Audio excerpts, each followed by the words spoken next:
Nós estamos nessa série de exposições na Epístola aos Gálatas, cujo tema central é o Evangelho da Graça de Deus. Temos ouvido aqui, meus irmãos, muitas mensagens que têm trazido tanto fortalecimento à nossa vida, tanta edificação, tanta alegria aos nossos corações. E hoje nós iremos ler um texto, dando continuação a esta série de exposições. E hoje o texto se encontra no capítulo 4, versículos 21 ao 31.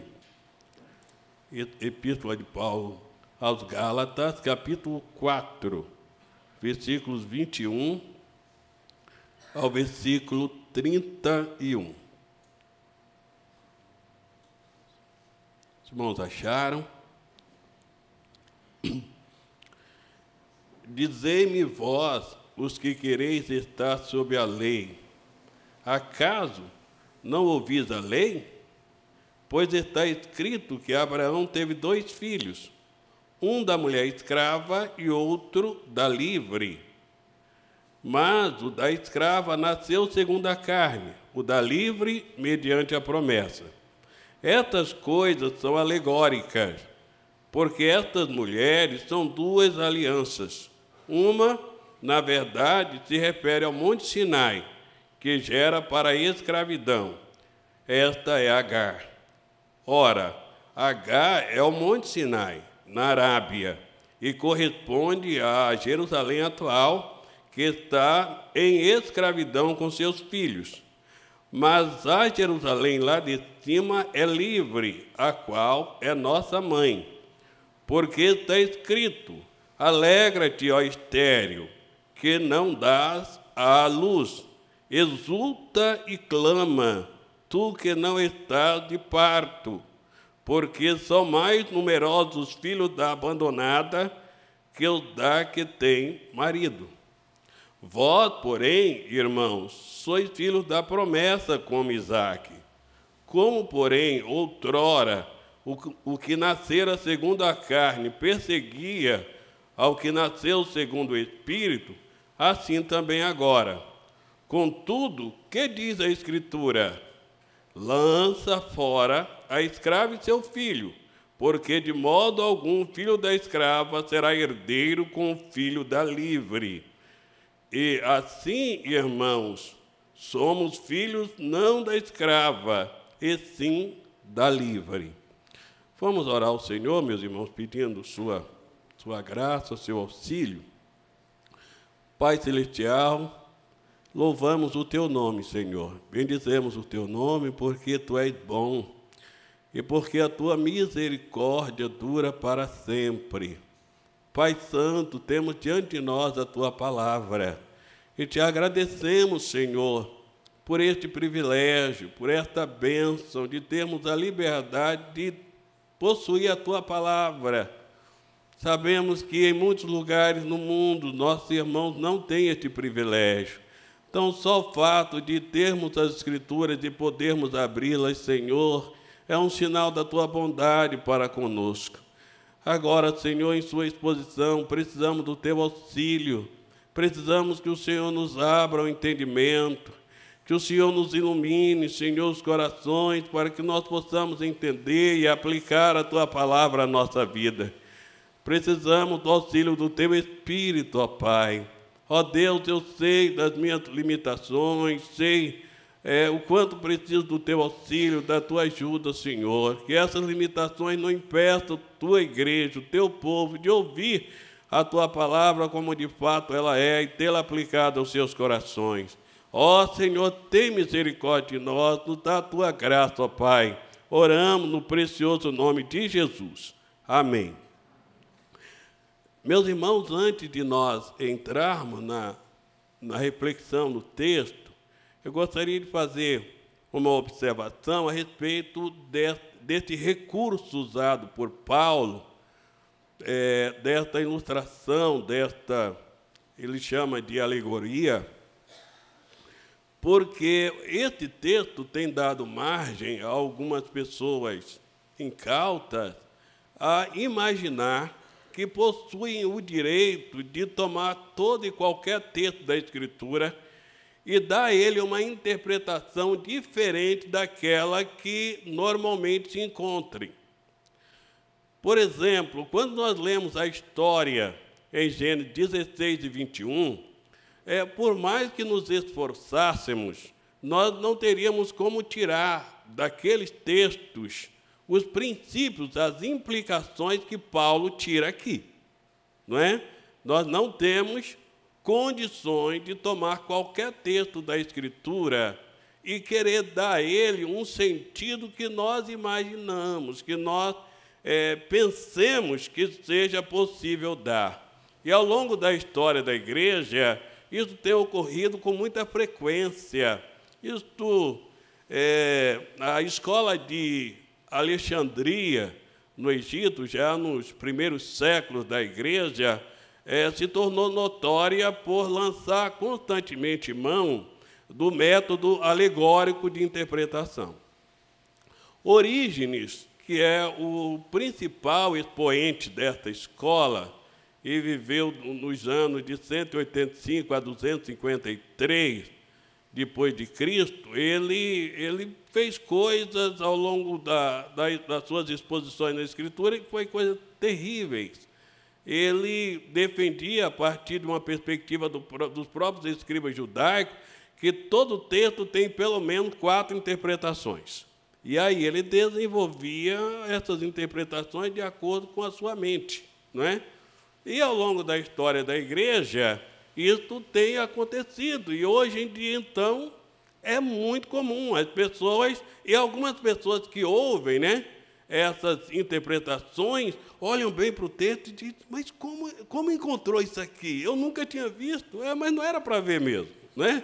Não era para encontrar mesmo. É que as pessoas estão usando da imaginação para dar interpretações que não têm o menor sentido. E muitas vezes apoiado no fato de Paulo ter extraído essas implicações expostas neste texto que lemos, a partir da história de Ismael e Isaque e Agar e Sara. No entanto, meus irmãos, nossa perspectiva, a perspectiva do protestantismo ao longo da história, das igrejas reformadas, é que o método correto de interpretação da Escritura é o gramático histórico, ou histórico gramatical, que nos ensina, que estabelece como princípio buscar o sentido do texto, no próprio texto, a partir do propósito do seu autor, não é? E é assim que tem que ser, é dessa forma que o Senhor tem se revelado através das Escrituras ao longo dos séculos, de modo que esse texto nós vamos perceber as razões, né, como entender o que Paulo fez aqui, mas esse texto não nos dá nenhuma base para tomarmos qualquer parte da Escritura e dar a esta parte da Escritura uma interpretação que não esteja em harmonia com o sentido literal e com o propósito do seu autor. Então, normalmente, é aceito entre nós que Paulo aqui não está alegorizando, apesar de ele usar o termo, né, são alegóricas ou é uma alegoria, ele não está, de fato, fazendo uma alegorização, porque ele está usando um paralelismo, né, de semelhanças. Ele está extraindo de um texto, né, e, a partir daquele texto, fazendo comparações com a realidade do povo de Deus, né?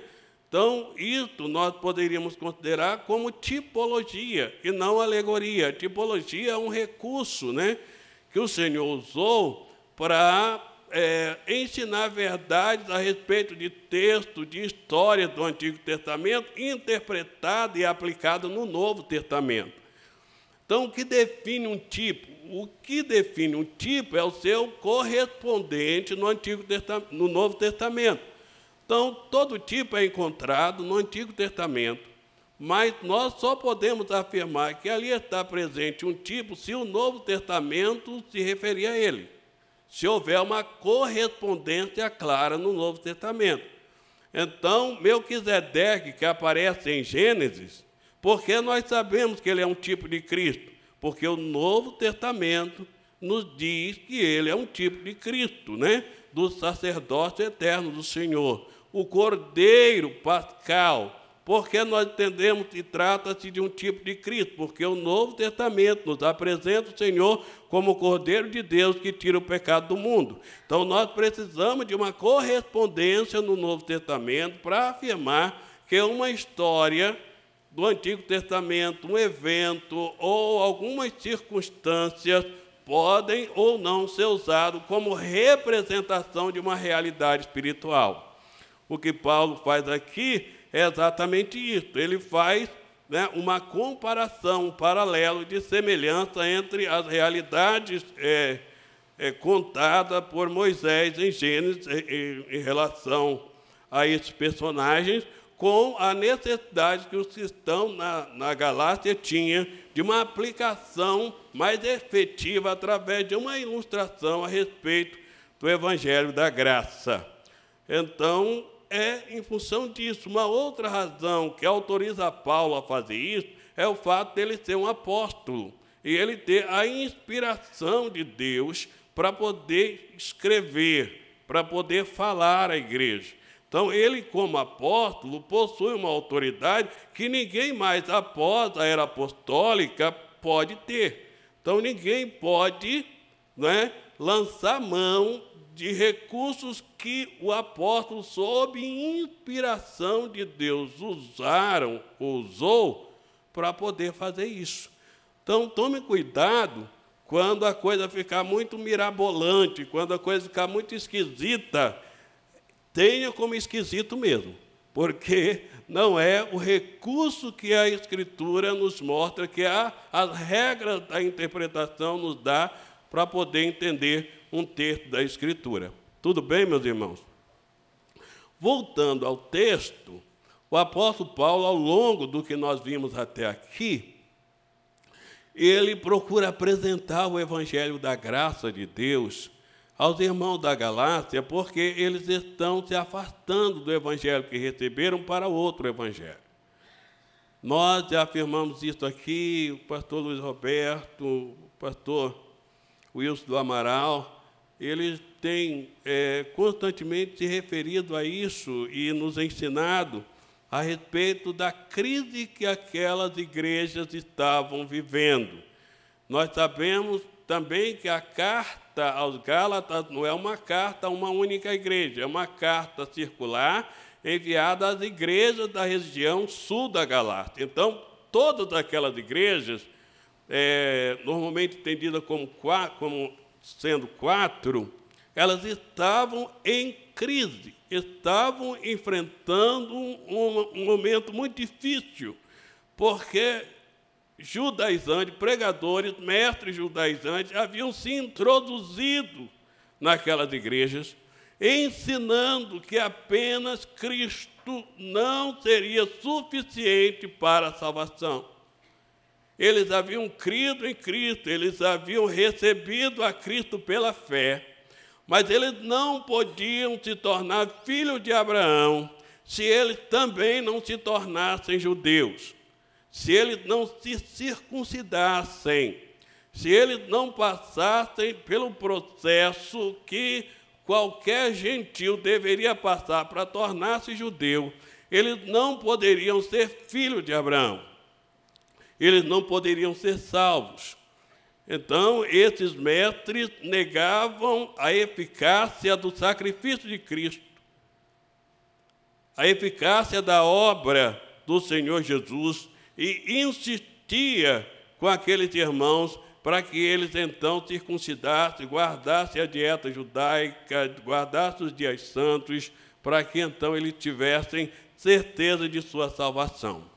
E uma vez que Paulo já usou muitos recursos para mostrar a natureza, a essência do verdadeiro evangelho, agora ele lança a mão de uma ilustração. ele está encerrando a parte doutrinária da epístola, ele iniciará a parte prática, de aplicações práticas para a vida daqueles irmãos, e então, finalizando essa parte doutrinária, poderíamos chamar de teológica também, ele faz uma ilustração final a respeito do Evangelho da graça de Deus.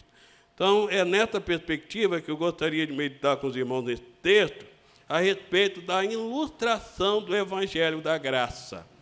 A ilustração do Evangelho da graça. E ele, então, Paulo, ele começa a sua argumentação no campo dos seus opositores, no campo usado pelos próprios mestres judaizantes, já que a questão nos ensinos daqueles mestres era a necessidade dos irmãos se tornarem filhos de Abraão, Paulo quer dizer a eles, olha, não basta ser filho de Abraão, é necessário saber por quem você é filho de Abraão, porque Abraão teve 2 mulheres. Então, você é filho de Abraão através de quem? Através de Agar ou de Sara? Então, se a questão é ser filho de Abraão, então vamos procurar definir de quem você é filho através de Abraão. E aí, ele, dentro do campo dos seus opositores, e levando em conta que muitos irmãos ali já haviam sido dissuadidos a mudarem do verdadeiro evangelho para um outro, ele inicia a sua argumentação afirmando o que vemos no versículo 21. Dizei-me vós, os que quereis estar sob a lei, acaso não ouvis a lei? Então, já que vocês querem se colocar debaixo da lei, então é necessário que vocês ouçam a lei. Procurem ouvir o que a lei diz. Lei aqui, meus irmãos, é normalmente tido como o Pentateuco, como os escritos de Moisés.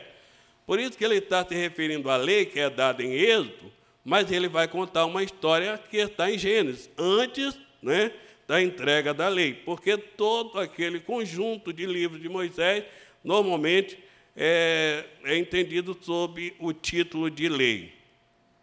Pois está escrito, versículo 22, pois está escrito que Abraão teve 2 filhos, um da mulher escrava e outro da livre. Então, o apóstolo começa traçando uma ilustração a partir dos 2 filhos de Abraão.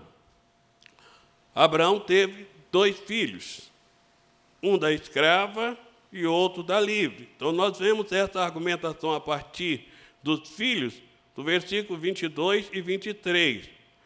O versículo 23 nos diz, mas o da escrava nasceu segundo a carne, o da livre, mediante a promessa. Então, Abraão tem 2 filhos, um da escrava, outro da livre. O da escrava nasce segundo a carne, o da livre nasce segundo a promessa. O que Paulo quer dizer quando ele trata a respeito do filho que nasce da escrava e afirma que esse filho nasceu segundo a carne? Ele está fazendo os seus leitores lembrarem que o nascimento de Ismael, do filho da escrava, ocorreu a partir de uma manipulação humana, a partir de uma iniciativa humana. Deus havia chamado Abraão de Ur dos Caldeus, na Mesopotâmia, e trazido ele para Canaã, e lhe prometido abençoar. O Senhor prometeu abençoar Abraão, multiplicar sua semente, abençoar sua descendência, e prometeu que nele teria abençoado todas as famílias da terra, todas as nações da terra. Nessa época, Moisés nos diz, em Gênesis 12, que Abraão tinha 75 anos de idade.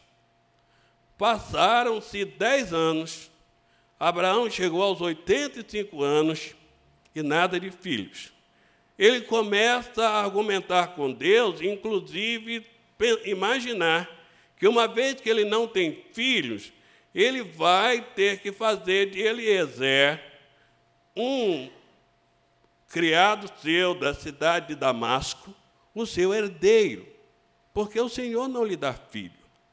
O Senhor lhe faz promessa, o Senhor reafirma a promessa de que ele será pai de numerosas nações, mas Sara toma iniciativa, chama Abraão e diz a Abraão: olha, já que eu não tenho filho, então entra a minha escrava e tenha filho com ela. Abraão consentiu na proposta de Sara e então Agar engravidou-se de Ismael e deu à luz a Ismael.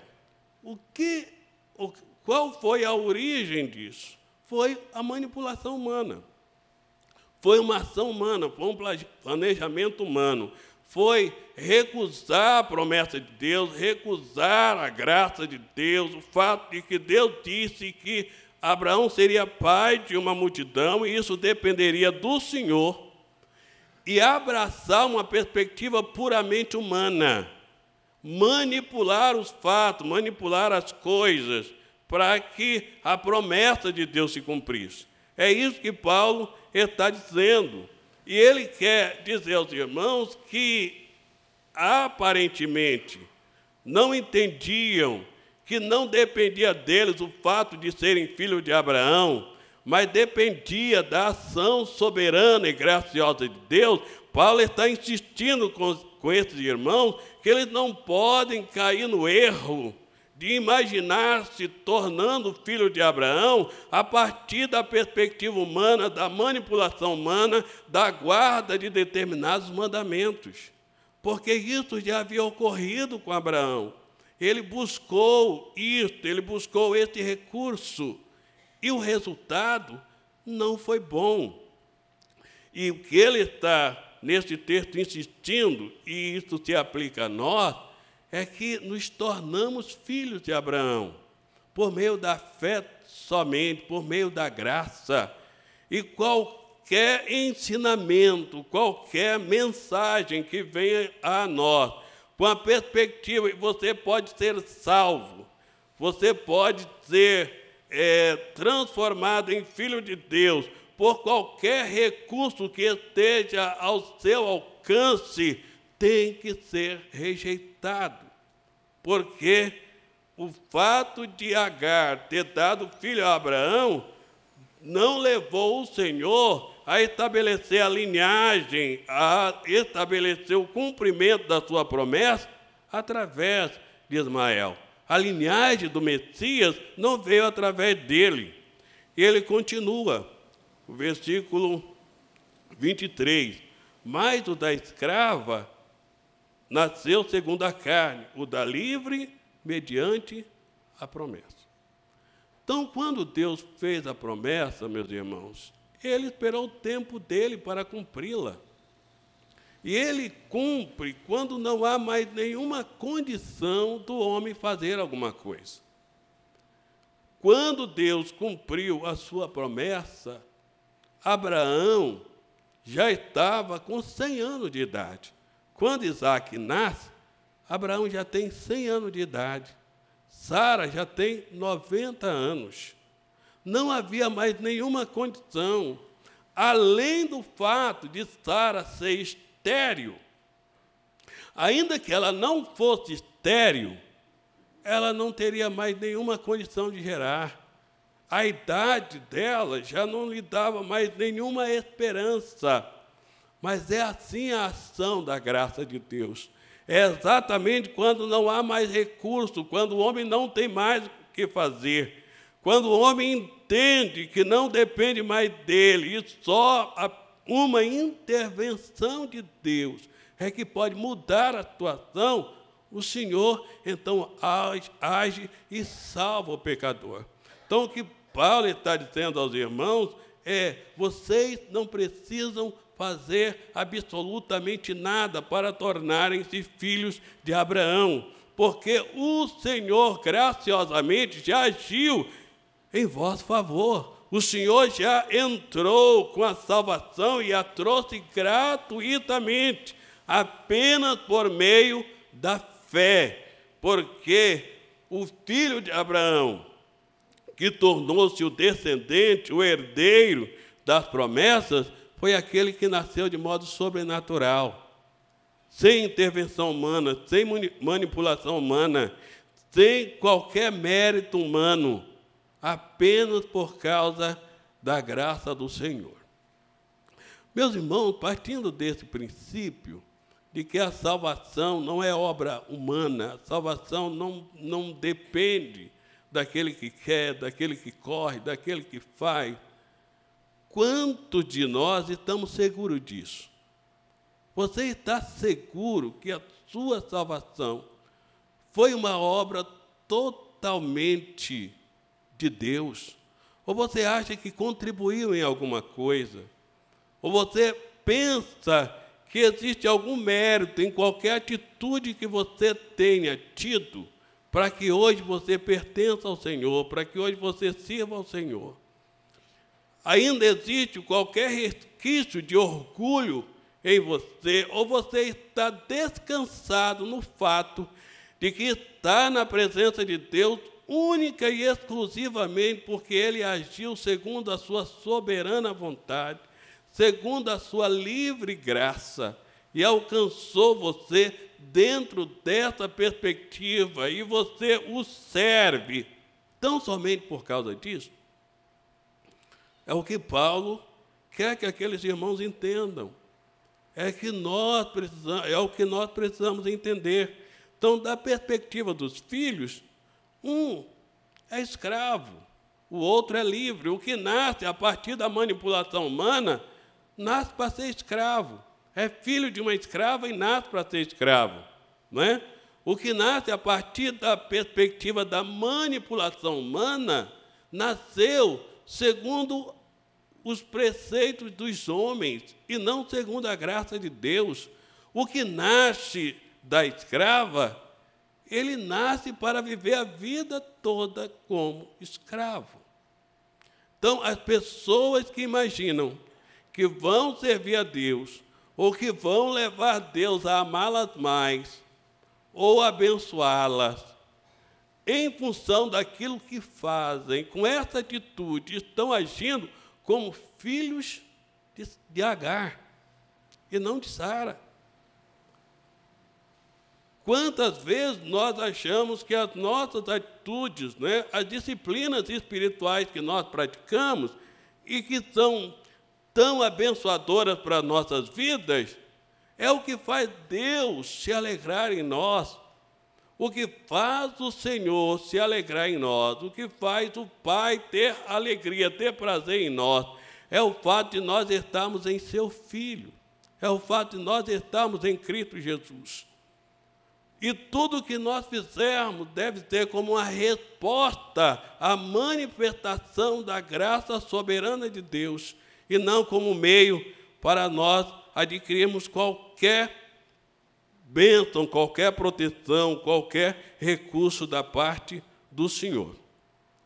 É interessante notar, irmãos, que esta ilustração feita por Paulo não deve nos levar a pegar a história ao pé da letra e não ver nenhum favor de Deus na vida de Agar e na vida de Ismael, não é? Porque o texto de Gênesis vai nos mostrar que o próprio nome de Ismael foi dado a partir de uma iniciativa do anjo do Senhor. Em Gênesis 16 isso está bem claro. E também quando Abraão despede Agar e ela se põe a chorar porque acabou a água que ela levava e ela imaginava que o filho ia morrer, o anjo do Senhor também lhe apareceu e lhe fez promessa. Mas promessas no campo material, promessas no campo secular, porque promessa de salvação está a partir de Isaac, a partir da linhagem de Abraão por Isaac. Há muitas pessoas que são abençoadas a partir da graça comum, Tem muitas pessoas que têm uma boa vida, que o Senhor abençoa o mundo. E o fato deste mundo ainda não ter sido destruído é a manifestação da graça comum de Deus. Agora, isso não tem nada a ver com a salvação, isso não tem nada a ver com a nossa herança em Cristo Jesus, com a nossa vida em Cristo. Então, o que Paulo está ilustrando é essas questões espirituais, que nós só conseguimos encontrar segurança, de fato, em Cristo Jesus. Depois, a partir do versículo 24, o apóstolo passa a ilustrar a questão das duas mulheres. Versículo 24 ao versículo 27. Estas coisas são alegóricas, porque estas mulheres são duas alianças. Uma, na verdade, se refere ao Monte Sinai, que gera para a escravidão. Esta é Agar. Ora, Agar é o Monte Sinai, na Arábia, e corresponde à Jerusalém atual, que está em escravidão com seus filhos. Então, ao falar sobre a primeira mulher, a falar sobre a Agar, ele está nos dizendo que Agar corresponde a uma aliança, que é a aliança da lei.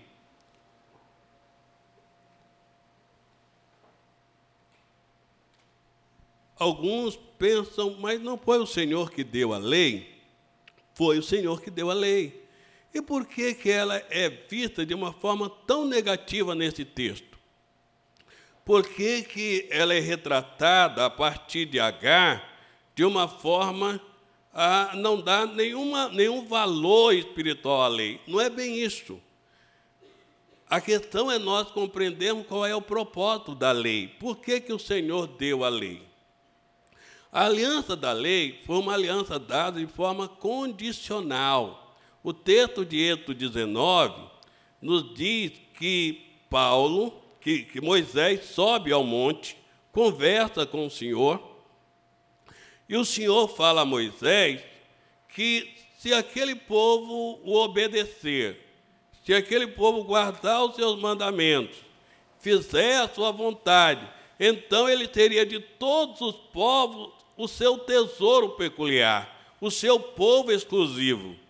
E Moisés vem ao povo com essa proposta dada pelo Senhor e diz ao povo todas as palavras que Deus lhe disse, e o povo responde: tudo que o Senhor ordenar, faremos. E é a partir da aceitação do povo que Moisés volta ao Senhor e diz: olha, está certo, o povo aceitou essa condição, o povo quer ser o teu povo, vai obedecer a tua palavra, e aí o Senhor institui a lei. Só que o povo não sabe que não tem em si mesmo poder para guardar a lei. E aí, a aliança do Sinai já é introduzida a partir de uma perspectiva de mostrar aos homens a santidade de Deus e a sua miséria. O homem é um pecador, o homem não conseguirá guardar a lei, ele é escravo. E é por isso que Paulo, lançando mão do fato de que Ismael foi viver na região da Arábia, e naquela região está o Sinai, ele faz um paralelo e diz que Agar representa uma aliança, e é a aliança do Sinai. As duas mulheres representam a aliança. Só que Agar representa a aliança do Sinai, que gera filhos para a escravidão. Então, todos aqueles que quisessem se justificar na lei permaneceriam escravos. Porque a lei, meus irmãos, ordenava o que o homem deve fazer, mas não lhe dava poder para fazer. O homem não tinha poder para fazer, ele não tinha nenhum recurso para obedecer à lei. E se tropeçasse em um só mandamento, tornaria-se culpado de todos.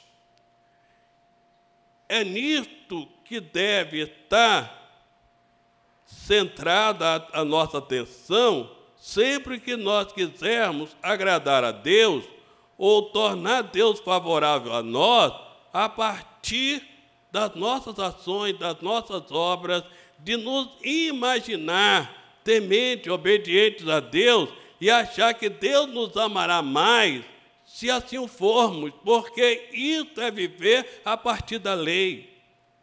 Por que muitas pessoas, ao ouvir a doutrina da graça, tornam-se completamente livres de jugo, de peso, porque entende que não depende de nós a nossa salvação, nem a sua manutenção, depende do Senhor, depende da graça de Deus. Então é isto que deve estar bem claro aqui. Todos aqueles que quisessem se justificar na lei iriam permanecer em um estado de escravidão. A primeira mulher, ela é escrava, ela representa o Sinai, ela representa a antiga aliança, e ela gera filhos para a escravidão. A segunda mulher, que Paulo não cita o nome aqui, mas nós sabemos que é Sara, representa a nova aliança. E o apóstolo diz, mas a Jerusalém, lá de cima, é livre, a qual é nossa mãe. Então, Paulo está dizendo aos irmãos, nós somos filhos da livre, nós fomos salvos pela graça, nós fomos gerados para a liberdade. O Evangelho tem o poder de nos tornar totalmente livre, porque o Evangelho realiza em nós aquilo que a lei não pôde, porque a lei cumpriu o seu papel de nos levar ao desespero, de mostrar o nosso pecado e nos conduzir a Cristo, nos conduzir ao Senhor. E quando nós nos encontramos nele, então nós somos livres. Nós encontramos, irmãos, o Senhor Jesus falando a respeito da liberdade que só Ele pode produzir, em João 8, e os judeus questionaram com Ele que eles eram livres. João capítulo 8, versículo 31, nós encontramos o Senhor Jesus afirmando a alguns judeus que creram nele a realidade de que agora experimentariam a liberdade. Versículo 31 de João 8. Disse, pois, Jesus aos judeus que haviam crido nele, se vós permanecerdes na minha palavra, sois verdadeiramente meus discípulos, e conhecereis a verdade, e a verdade vos libertará. Responderam-lhe, somos descendência de Abraão, e jamais fomos escravos de alguém. Como dizes tu, sereis livres? Replicou-lhe Jesus, em verdade vos digo, todo que comete pecado é escravo do pecado.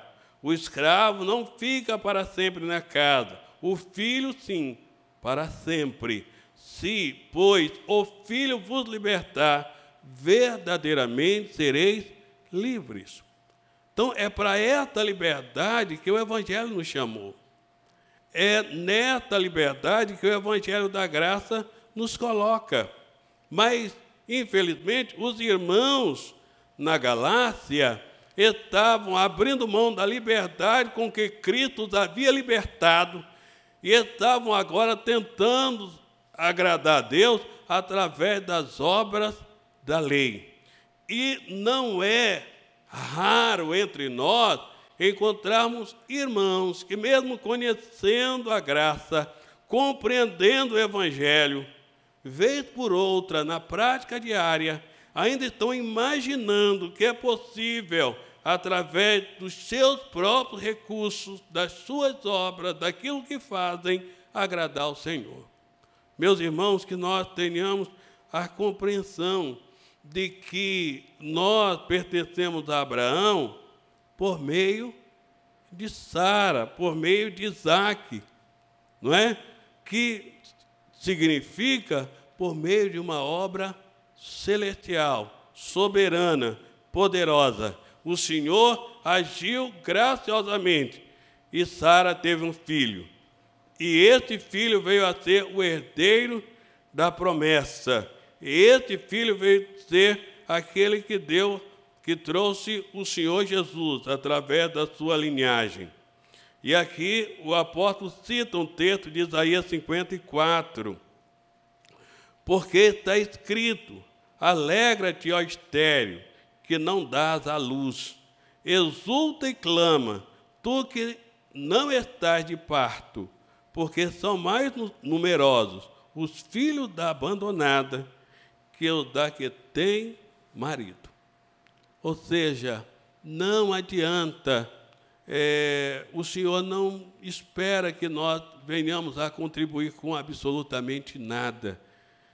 Nós estamos exatamente como Sara, sem nenhuma esperança, sem nenhum recurso. Nós já cantamos isso hoje. Nós estávamos cegos, e estando cego, nós podemos ver. Por quê? Porque o Senhor nos abriu os olhos. Nós não podíamos caminhar, e o Senhor então agiu em nós, e nós podemos agora andar no Senhor.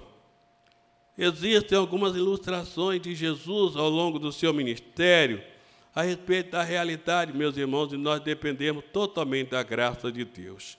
Mas a mais sublime de todas é as parábolas de Lucas 15, porque ali é demonstrado claramente a realidade daqueles que buscavam justificar-se nas obras, nos méritos pessoais, e aqueles que vinham a Cristo dependendo única e exclusivamente da sua graça.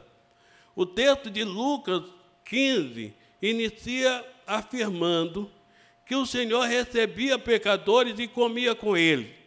E os escribas e fariseus, vendo aquela atitude, criticavam o Senhor, dizendo: este homem recebe pecadores e come com eles.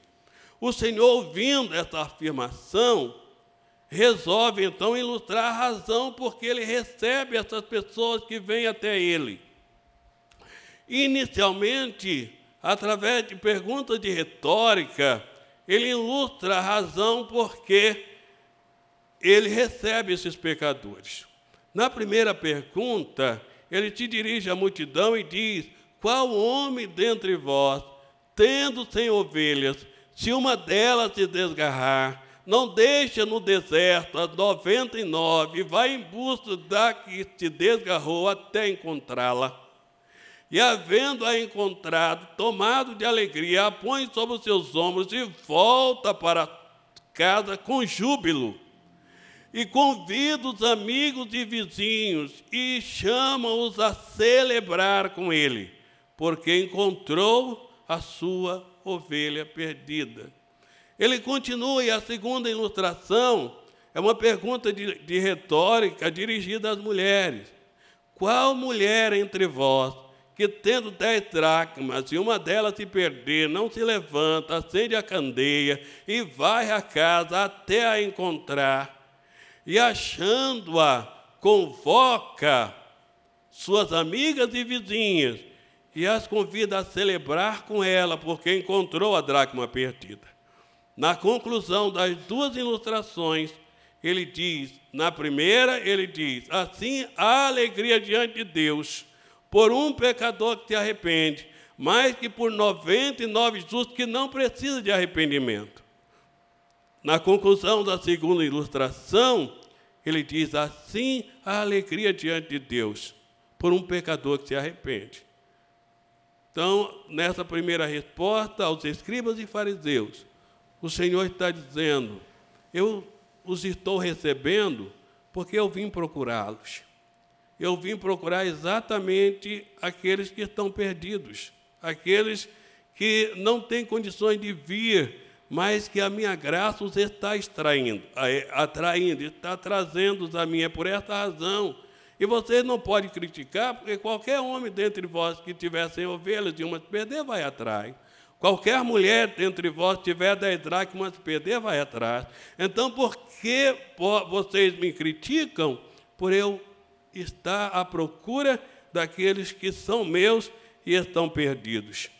Mas para lançar um convite também aos escribas e fariseus, ele conta a história dos 2 filhos. Um pai que tem 2 filhos, e o mais moço, num determinado momento, chega ao pai e diz: pai, eu quero a minha parte na herança, dê minha parte na herança.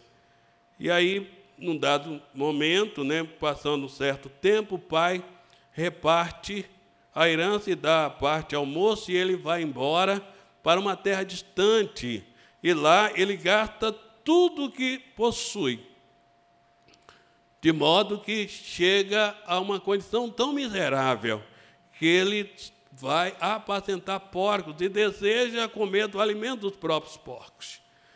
No momento, ele cai em si, e ele imagina: quantos trabalhadores diários do meu pai têm abundância de pão, e eu aqui pereço de fome. Eu vou me levantar, eu vou ao encontro do meu pai, e eu vou dizer-lhe: pai, eu pequei contra o céu e perante ti, não sou digno de ser chamado teu filho, mas recebe-me como um dos teus trabalhadores. O texto diz que ele se levanta, e o pai, vendo ainda ao longe, corre até ele, o recebe com alegria. Ao chegar em casa, ordena que lhes troque a roupa, que lhe dê calçado, que matem o bezerro cevado, e começa a celebrar. Mas aquele pai tem um outro filho, mais velho, que está no campo, e ao se aproximar da casa, percebe que há uma festa ali. Procura um dos criados e lhe indaga a respeito do que está acontecendo.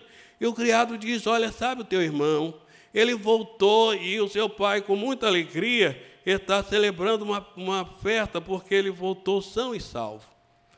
Ele então se revolta, não quer entrar, e o pai, percebendo, sai até ele, vai ao encontro dele, da mesma forma que foi ao encontro do mais moço. E então insiste com o seu filho para entrar, mas ele não quer. E ele diz ao teu pai: há tanto tempo estou contigo, sem nunca transgredir nenhum dos teus mandamentos. Isso mostra o legalismo, As pessoas que buscam se justificar na lei. E nunca me deste sequer um cabrito para eu me alegrar com os meus amigos. Mas veio este teu filho, que dissipou todos os seus bens com as meretrizes, e o Senhor o recebe e mata o bezerro cevado para celebrar. O pai então lhe diz: filho, era necessário que eu fizesse isso. É apropriado que eu faça isso, porque este teu irmão, que ele não quis chamar de irmão, ele estava perdido e foi achado, estava morto e reviveu. E aqui o Senhor conclui a história. A história é concluída sem sabermos se o mais velho quis entrar ou não. Mas é assim mesmo que o Senhor conclui, para dizer aos escribas e fariseus que a porta da graça está aberta para eles também. Que a graça está dando uma festa, está celebrando, e todos estão convidados a entrar. Mas existe uma condição para entrar: é perceber-se miserável, é perceber-se pecador, é depender tão somente da intervenção soberana e graciosa de Deus. É isso que Paulo cita aqui, Isaías, dizendo: a estéril pode celebrar, a que não tem marido, a que não pode gerar filhos, pode celebrar, porque é na sua impotência, é na sua fraqueza, é na sua inabilidade, é na sua falta de recurso que a graça de Deus entra, que o Senhor manifesta o seu favor e salva os pecadores. Então, meus irmãos, você foi salvo por causa da graça soberana, não foi por causa de qualquer ação sua. Isso está claro na ação de Deus em relação a Sara. Ela representa a nova aliança, instituída sem condições, selada pelo sangue precioso de Jesus. Ela representa a Jerusalém celestial, que é a nossa mãe. A nossa cidadania está no céu, a origem da nossa salvação é o céu, é a graça de Deus. Ela gera filhos livres, e é nessa liberdade que nós podemos servir a Deus. Então, uma vez que o apóstolo traça uma ilustração a partir da perspectiva dos dois filhos e a partir da perspectiva das duas mulheres, ele continua expondo o evangelho da graça agora como uma aplicação. No versículo 28, ele diz: vós, porém, irmãos, sois filhos da promessa como Isaque. Vocês são filhos, vocês pertencem a Deus, porque o Senhor decidiu assim, o Senhor decretou assim, o Senhor afirmou e agiu graciosamente na vida de vocês. E agora está instalada uma animosidade. Versículo 29. Como, porém, outrora, o que nascera segundo a carne perseguia o que nasceu segundo o Espírito, assim também agora. Irmãos, é difícil conviver com pessoas que acreditam que possuem algum mérito em sua salvação. É muito difícil conviver com pessoas que acreditam que, de algum modo, eles deram algum auxílio a Deus, eles ajudaram o Senhor em alguma forma. Porque existe uma justiça própria, existe um apoio, uma segurança vã, uma segurança falsa, de modo que há essa animosidade. Alguns pastores reformados, às vezes, instruem, ensinam pessoas que, convivendo num contexto de legalismo, descobrem a doutrina da graça e os aconselham a permanecer lá. Não fica aí, fica porque, quem sabe, mas é difícil, meus irmãos, por quê? Porque essa animosidade está presente.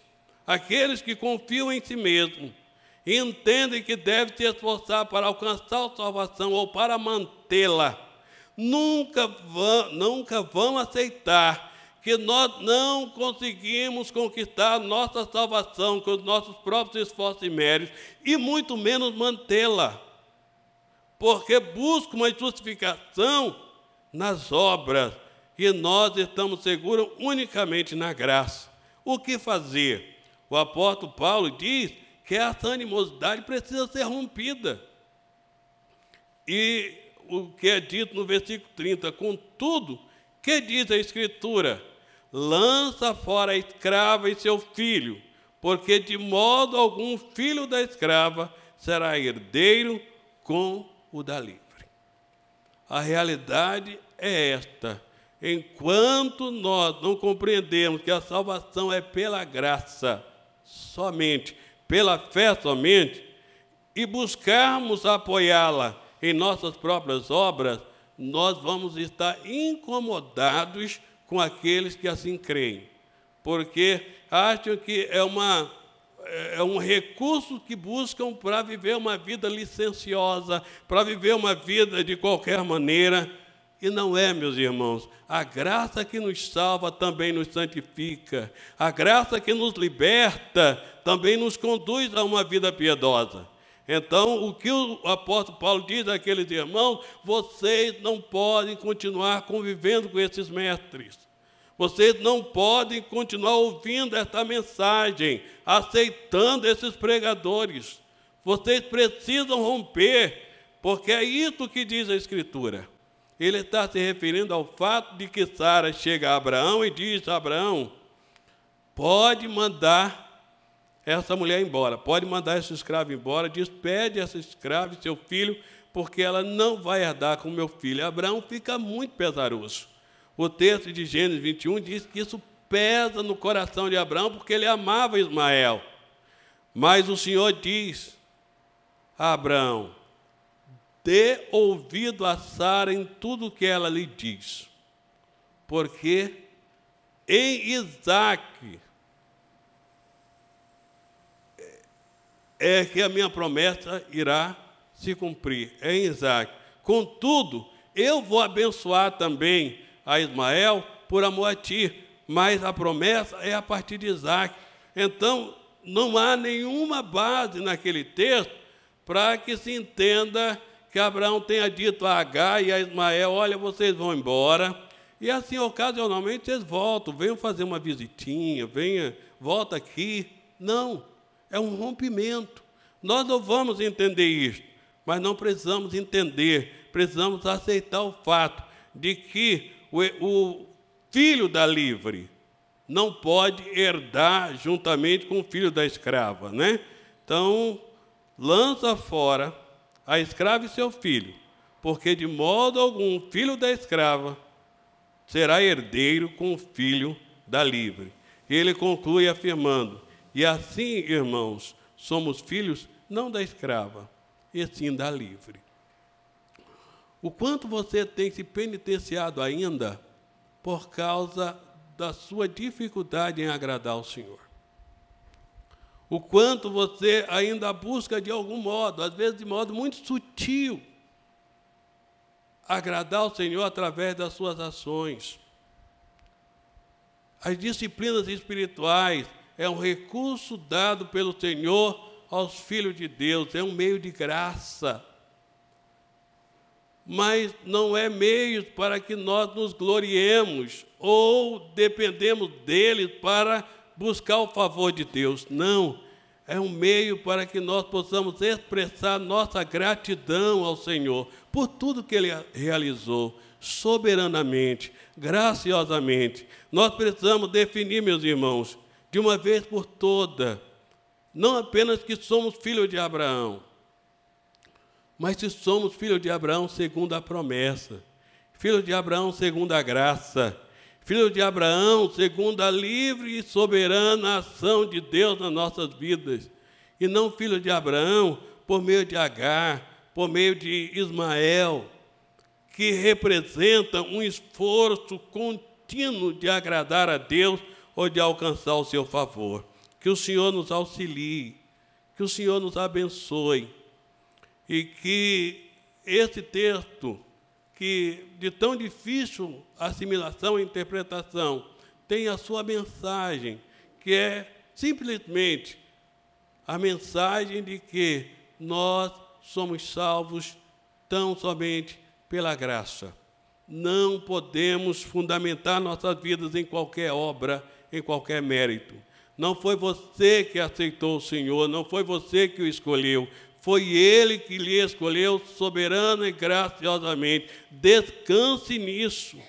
Rejeite toda e qualquer mensagem que lhe induza a querer agradar a Deus, buscar o seu favor, despertar o seu amor por suas obras, porque Ele te ama, ainda Ele te amou muito antes. Nós temos um hino, né, em que nós afirmamos o amor eterno de Deus. Ele nos amou soberana e graciosamente muito antes da fundação do mundo. E no tempo nos colocou em seu Filho, no seu Filho amado, em quem nós temos sido tornados agradáveis a Deus.